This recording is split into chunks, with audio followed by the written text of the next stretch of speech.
always ends up throwing a spanner into, what's this guy's name? Wow. Can I like get my thoughts together?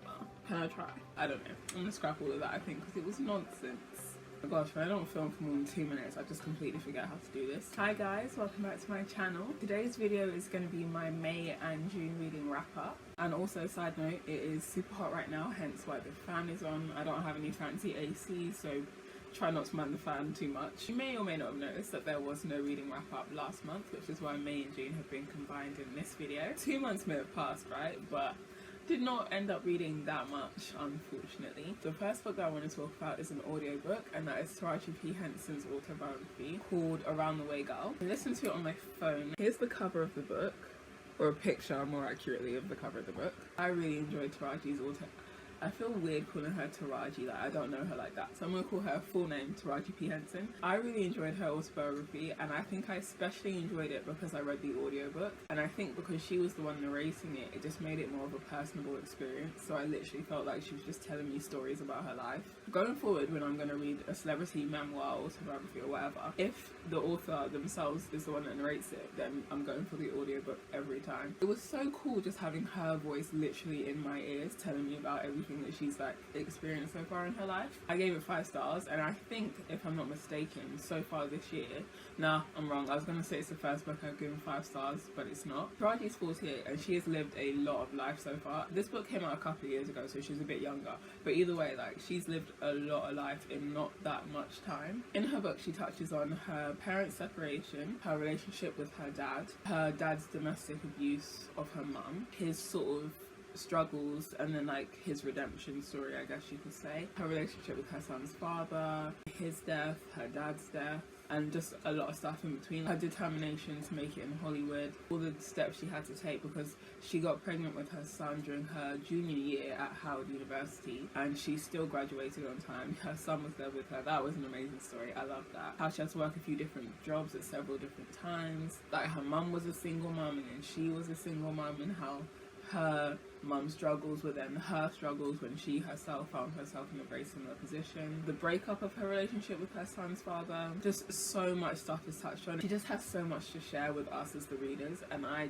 was so engrossed in her book the entire time. It was one of those books, I mean, I was listening to it, but I felt like I couldn't put it down. It was so interesting. There was never a dull moment, and there's actually one story as well that she shares about the time that she met Mary J. Blige and how badly that went. They're friends now, so they're all cool and everything, but the initial story was so funny because she came up to her basically like a fan, was just like, I love you, because they were at some kind of industry event or whatever, and Mary was just kind of not having it, and then Taraji, you know, I'm not going to tell it nearly as well as Taraji does, so if you're a fan of hers, just listen to the book. It was so good. Having read the book now, I'm so fired up to just watch everything she's been in, because I knew who she was before Empire, and that was because of Think Like a Man, because that came out in like 2012 and Empire was like 2015. I haven't seen her classics like Baby Boy, and I really want to. I find her really inspirational and kind of like a role model, because she's like been through it and now she's on the other side, and she's inspirational. Her story is so inspirational, and I think even if you're not necessarily a fan of hers, but you're a fan of celebrity autobiographies or memoirs or whatever,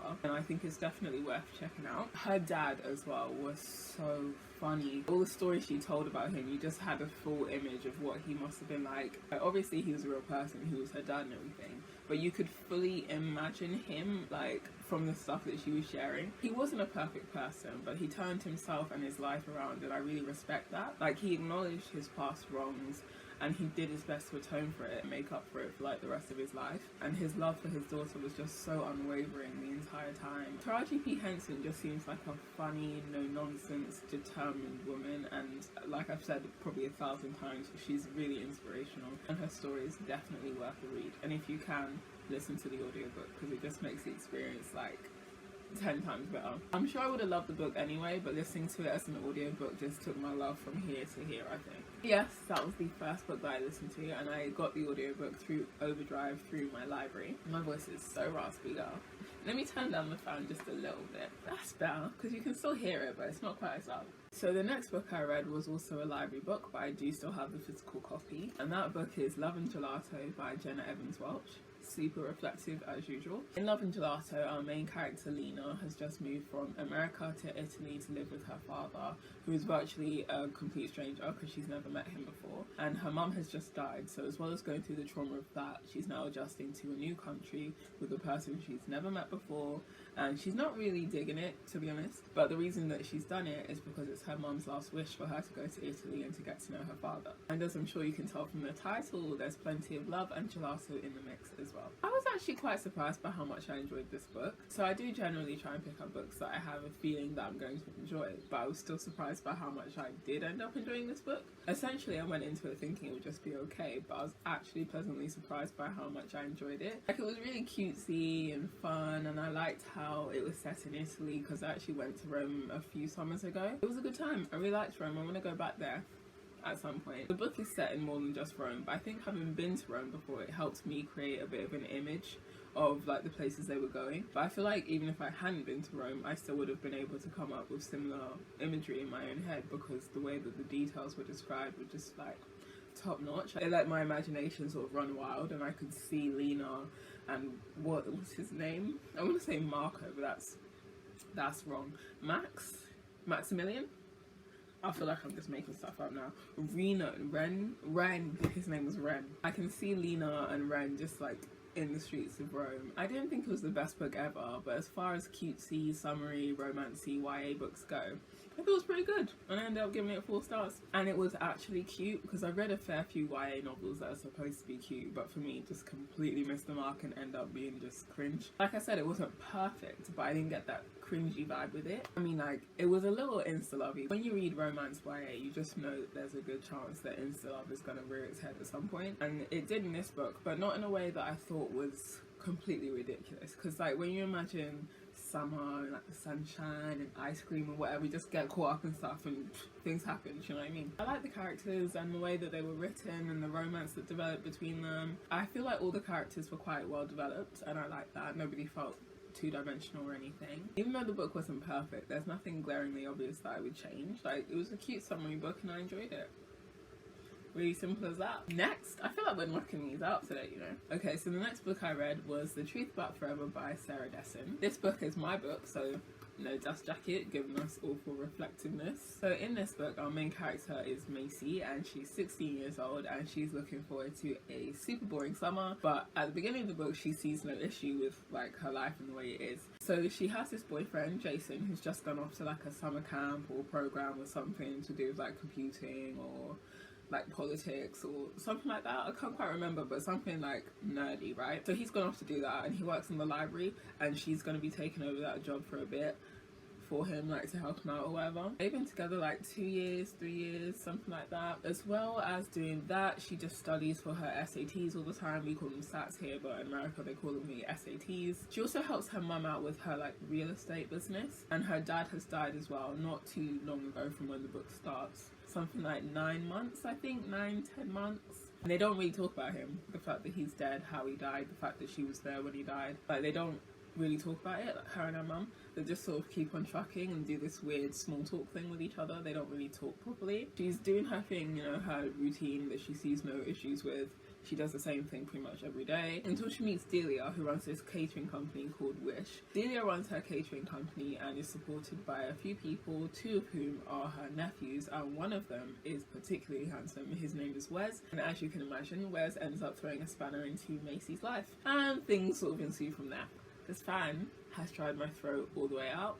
Anyway, I read a fair bit of Sarah Dessen when I was younger, and I couldn't actually remember whether I'd read this book or not. Turns out I hadn't, but I do wish I had read it back then, because I feel like now I didn't enjoy it as much as I could have. And I feel like that might be because I'm not the target market for Sarah Dessen's writing anymore. Like, I've aged out of it. It's YA, obviously. You don't have to be a teenager to read YA. But I do feel like had I read this 6, 7, 8 years ago, I would have enjoyed it way more than I did this time. As well, though, this book was written 15 years ago, and I think that might have something to do with it. Maybe it's a little dated now, I don't really know, but it just felt really young. It was okay. I found it to be alright. I just didn't love it the way I had loved Sarah Dessen previously. There's nothing about the book that I found to be particularly standout or like made it super enjoyable to me. I gave it 3 stars. Like, it wasn't bad, but I feel like it was really, for me, it was quite long to just be alright. I might end up rereading Just Listen, because that was actually the book that started my whole Sarah Dessen phase, I guess you could say.